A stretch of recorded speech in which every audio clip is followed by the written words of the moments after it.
விண்வெளி குப்பை இன்றைக்கி ஒரு பெரிய பிரச்சனையாக இது உருவெடுத்திருக்கு. இந்த பிரச்சனைக்கு ஒரு வித்தியாசமான சொல்யூஷனை ஜப்பான் நாட்டு விஞ்ஞானிகள் கண்டுபிடிச்சிருக்காங்க.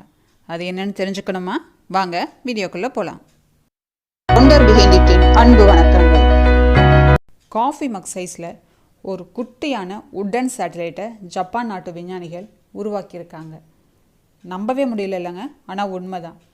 இந்த சேட்டலைட்டை இந்த வர்ற சம்மர் சீசனில் அமெரிக்காவும் ஜப்பானும் சேர்ந்து லான்ச் பண்ணியிருக்காங்க. இதுதான் உலகின் முதல் உட்டன் சேட்டலைட். இந்த உட்டன் சேட்டலைட்டோட பேர் லிக்னோசாட். இந்த உட்டன் சேட்டலைட் மேக்னோலியான்ற மரத்தால் உருவாக்கப்பட்டிருக்கு. நிறைய எக்ஸ்பெரிமெண்ட் மூலமாக இந்த மரக்கட்டைக்கு விரிசலை எதிர்கொள்கிற திறன் இருக்கிறதையும், அது மட்டும் இல்லாமல் எந்த ஒரு வெதர் கண்டிஷன்லையும் ஸ்டேபிளாக இருக்கிறதையும் கண்டுபிடிச்சாங்க. அதனால தான் மேக்னோலியா உட்டால் சேட்டலைட்டை ரெடி பண்ணியிருக்காங்க. முழுக்க ஜப்பான் நாட்டு விஞ்ஞானிகளால் உருவாக்கப்பட்டதாக இருந்தாலும் அமெரிக்காவும் இந்த மிஷனில் ஃபைனலாக ஜாயிண்ட் ஆகியிருக்காங்க. ஸ்பேஸ் டெப்ரிஸ்னு சொல்லப்படுற விண்வெளி குப்பைகளால் ஏற்படுற சிக்கலை தவிர்ப்பதற்காக ஜப்பான் நாட்டை சேர்ந்த கியோட்டோ யூனிவர்சிட்டி ஆராய்ச்சியாளர்கள் சுமிட்டாமா ஃபாரஸ்ட்ரின்ற மரம் வெட்டுற கம்பெனி கூட சேர்ந்து தான் இந்த உட்டன் சேட்டலைட்டை உருவாக்கியிருக்காங்க.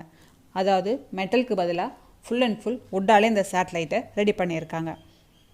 பூமியுடைய வளிமண்டலத்தில் மீண்டும் நுழையிற எல்லா சேட்டலைட்ஸுமே எரிஞ்சு சின்ன சின்ன அலுமினா பார்ட்டிகல்ஸை உருவாக்குது. இப்படி உருவாகிற இந்த பார்ட்டிகல்ஸ் பல வருஷங்களுக்கு பூமியுடைய அப்பர் அட்மாஸ்பியர்லேயே மிதந்துக்கிட்டு தான் இருக்குது. இதனால் பூமியுடைய என்விரான்மெண்ட் நிறைய பாதிப்புக்கு உள்ளாகுது. இதை ஓவர் கம் பண்ணுறதுக்காக கியோட்டோ பல்கலைக்கழகத்தை சேர்ந்த ஆராய்ச்சியாளர்கள் ஒரு ப்ராஜெக்டை திட்டமிடுறாங்க.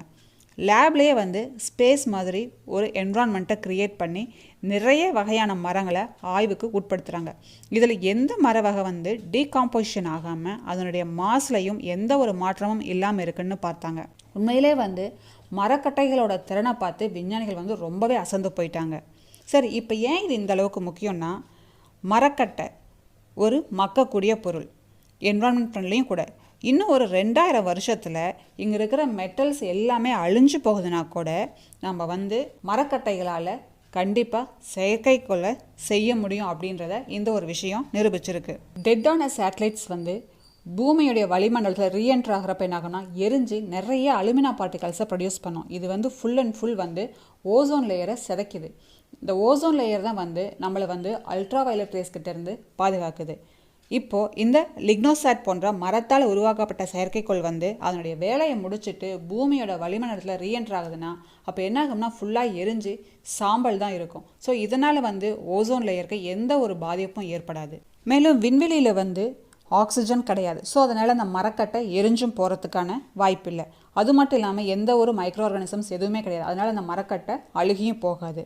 இப்போது இந்த லிக்னோசாட் ப்ரோப் மூலமாக ஸ்பேஸ் கிராஃப்ட் ஆர்பிட்டில் எப்படி பெர்ஃபார்ம் பண்ணுது, மேலும் விண்வெளியில் இந்த மரக்கட்டையோட கட்டமைப்பு எந்த அளவுக்கு மாறுபடுது, இதெல்லாம் விஞ்ஞானிகள் அளவிட போகிறாங்க. உட் ஒரு டைரக்ஷனில் ஸ்டேபிளாக இருந்தாலுமே அதனுடைய டைமென்ஷன் மாறும்போது வேறு ஒரு டைரக்ஷனில் விரிசல் ஏற்படுறதுக்கு வாய்ப்பு இருக்குது. ஆனால் விஞ்ஞானிகள் எப்படியும் இந்த ஸ்பேஸ் கிராஃப்ட், இந்த சேட்டலைட் ஒரு 6 months ஆப்ரேஷனில் இருக்கும் அப்படின்னு எதிர்பார்க்குறாங்க. இந்த ஸ்பேஸ் கிராஃப்ட், இந்த லிக்னோசாட் அதோட சுற்றுவட்ட பாதையில் நல்ல முறையில் ஃபங்க்ஷன் ஆச்சுன்னா இனிமே அதிகப்படியான சேட்டலைட்ஸை மரத்தால் தான் கண்டிப்பாக செய்வாங்க. இதன் மூலமாக ஒரு வருஷத்துக்கு 2000 சேட்டலைட்ஸ் கூட நம்ம விண்வெளிக்கு அனுப்பலாம். இதனால் எந்த ஒரு பாதிப்பும் ஏற்படாது.